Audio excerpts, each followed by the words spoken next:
Step into reading. Step 4. Helen Keller, Courage in the Dark.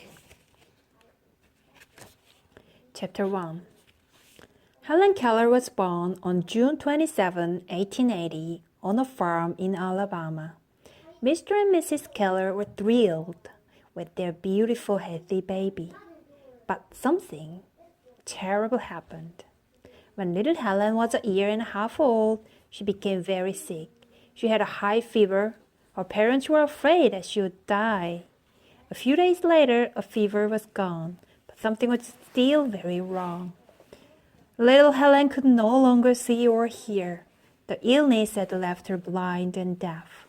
The Keller's sweet little girl became a wild child. She kicked and scratched her parents when she tried to touch her.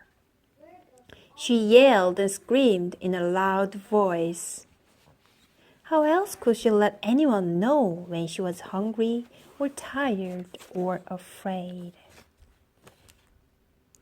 Mealtime was terrible for the Keller family. Helen stuck her hands into everyone's food. She threw things across the dinner table. Helen did whatever she wanted. Her parents could not make her behave. Once, Helen awoke in the middle of the night. Since she could not see, she thought it was morning. Mrs. Keller tried to put her daughter back to bed, but Helen insisted on getting up and getting dressed. Then she went into the kitchen. Though it was the night time, she screamed for her breakfast. Helen's parents did not know what to do. They wanted to help the little girl. But how? They did not know any blind or deaf people. They did not know where to turn for help. One day, Mrs. Keller heard about Dr. Chisholm. He was a special eye doctor in Baltimore, Maryland. Some of his patients were blind and deaf, just like Helen. For the first time, Mrs. Keller felt a little bit of hope. Maybe Dr. Chisholm could help Helen. The Kellers took their daughter to Baltimore right away. Dr. Chisholm could not cure Helen. But he told the Kellers not to worry. He said that even a blind child could learn many things. He sent them to Washington to meet Alexander Graham Bell. Mr. Bell invented the telephone. Because his own wife was deaf, he knew a great deal about teaching deaf people. Mr. Bell told the Kellers about the Perkins Institution for the Blind. The Perkins Institution was a special school in Boston, Massachusetts. One of its students was a girl named Laura Bridgman. Like Helen, Laura was both blind and deaf. Teachers at Perkins taught her how to sew. Mr. Bell said that a teacher from Perkins might be able to help Helen. The Kellers' hopes soared. Chapter 2. Mr. and Mrs. Keller wrote a letter to the Perkins Institution. A teacher wrote back. Her name was Anne Sullivan. Friends called her Annie. Annie agreed to come and live with Kellers and to teach Helen. Helen was now almost 7 years old. On March 3, 1887, Annie moved to Alabama. It would turn out to be the most important day of Helen's life. As a child, Annie had been almost blind herself. Luckily, several operations helped her see again. But Annie never forgot what it was like to be blind. She hoped she would be able to help young Helen. Right away, Annie saw that Helen was a tall, pretty girl. But she also saw that Helen was not happy. She almost never smiled. Helen could not understand that world around her. She lived in a darkness and silence. She could not tell people how she felt. No wonder she was so unhappy. At first, Helen was not a good student. She did not obey Annie. Helen was used to having her own way. Her parents had allowed her to act out. They never punished her. They thought she could not control her behavior. Annie had to teach Helen everything. She was very strict with her young student. Helen was strong and stubborn, but so was Annie. Sometimes Helen pinched or hit Annie. When Helen hit her, Annie stopped her. Bit by bit, Helen learned to pay attention to her new teacher. Annie taught Helen many new things. She taught her to sit at the dinner table. She taught her to eat with a knife and a fork and a spoon. She taught her to dress herself and brush her hair. Annie wanted to teach her students something that was even more important. She wanted to teach young Helen how to understand words. At the Perkins Institution, Annie had learned a special finger alphabet. Different hand positions stood for different letters. She could speak to deaf people by spelling out words with her hands. Helen had lost her sense of sight and her sense of hearing, but she still had her sense of touch. Annie tried to teach Helen the special alphabet. She spelled out one word after another inside Helen's hand. Helen copied Annie and repeated the finger movements. She learned how to spell doll, cake, milk, and mug. But she did not understand what the words meant. Annie tried over and over, but Helen still did not understand. One spring day, Annie and Helen went for a walk outside. Annie took Helen to a well. The teacher pumped the water and let it run over Helen's fingers. Slowly, she spelled out the word water into Helen's palm. Then she did it again and again. Suddenly, the little girl understood. The wet liquid and the word being spelled in her palm were the same thing, water. After that, Helen was quick to learn other words. One day, she learned 30 new words. Annie Sullivan was proud of her student. She could not believe how quickly Helen learned. Helen wanted to know everything. She had discovered a whole new exciting word. Annie called Helen's progress a miracle. Her accomplishments were amazing. She had done the impossible. Helen now knew how to express her thoughts. For the first time, she was happy. The crying fit stopped. Whenever Annie taught her a new word, Helen threw her arms around her teacher and kissed her. Chapter 3. In May 1888, Helen was ready for a new challenge. Shortly before her 8th birthday, she went to Boston with Annie. They went to Annie's old school, the Perkins Institution. There, Helen learned to read Braille. Braille is a form of writing. It was invented in France by a blind man named Louis Braille. Patterns of raised dots stand for each letter of the alphabet. Using the Braille system, blind people can feel the letters with their fingertips. With this wonderful alphabet, Helen learned to read. Helen already loved words. Now she loved the stories that words could tell. She read many books, and then using a special Braille typewriter, she wrote some stories of her own. There was so much that Helen could learn at the Perkins Institution. Soon she and Annie began to spend winters in Boston and summers at home in Alabama.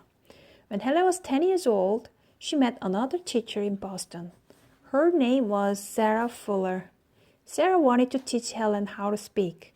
Until then, Helen could speak only with her fingers. She could talk only to people who understand the special hand language that Annie had taught her. Sarah wanted to teach Helen to speak with her mouth. First, Helen moved her hand over Sarah's face. She felt Sarah's lips and tongue when she spoke. Then Helen copied these movements. She tried to make sounds. Helen's first spoken sentence was, "It is warm." It took a long time for Helen to improve her speech. She had to practice very hard. At first, only Annie and Sarah could understand what Helen said. Annie had to repeat Helen's words so others could understand too. But Helen was determined to speak on her own. She would not give up. Eventually, she learned how to speak more clearly. When Helen spoke, everyone listened. Helen learned something else at the Perkins Institution. She learned how to read people's lips. She could not actually see people's lips moving, but she could feel them with her fingers. By placing her hands on the lips and the throat of her speaker, Helen could figure out what was being said. Everyone was amazed at what Helen had learned. She was one of the first blind and deaf people to speak aloud and understand spoken words. Chapter 4. When Helen was 14, she attended the Wright Humason School for the Deaf in New York City. The school helped her improve her speech and lip reading skills. Using the hand alphabet and Braille, Helen also learned German and French. But that wasn't enough for Helen. She had a new goal. Helen wanted to go to college. She wanted to study with students who could see and hear. For 3 years, Helen worked very hard to prepare for the entrance exams. The test was copied into Braille so that Helen could read them. She worried that she might not pass. One day, a letter with the good news arrived. Helen had been accepted to Radcliffe College. Helen went to Radcliffe in the fall of 1900. In class, Annie Sullivan sat at Helen's side. She spelled the professor's words into Helen's hand. Helen loved her assignment in Braille. She was an excellent student. Helen majored in English and German at college. She graduated with honors. Once, she couldn't express herself at all. Now, she could understand and speak several languages. Little Helen had grown into a beautiful, educated woman. While Helen was still in college, an editor from Ladies' Home Journal magazines asked Helen to write about her life. Those articles were published in 1902. Soon after, Helen wrote about herself again. She wrote a book called The Story of My Life. Of course, it was only a small part of her life. She was only 22 years old when it was published. People all over the world wanted to read Helen's story. The book sold thousands of copies. Chapter 5. Everybody wanted to know Helen. Helen and Annie began traveling all over the world. Helen visited Europe, Egypt, Australia, and Japan. She gave speeches about helping blind people.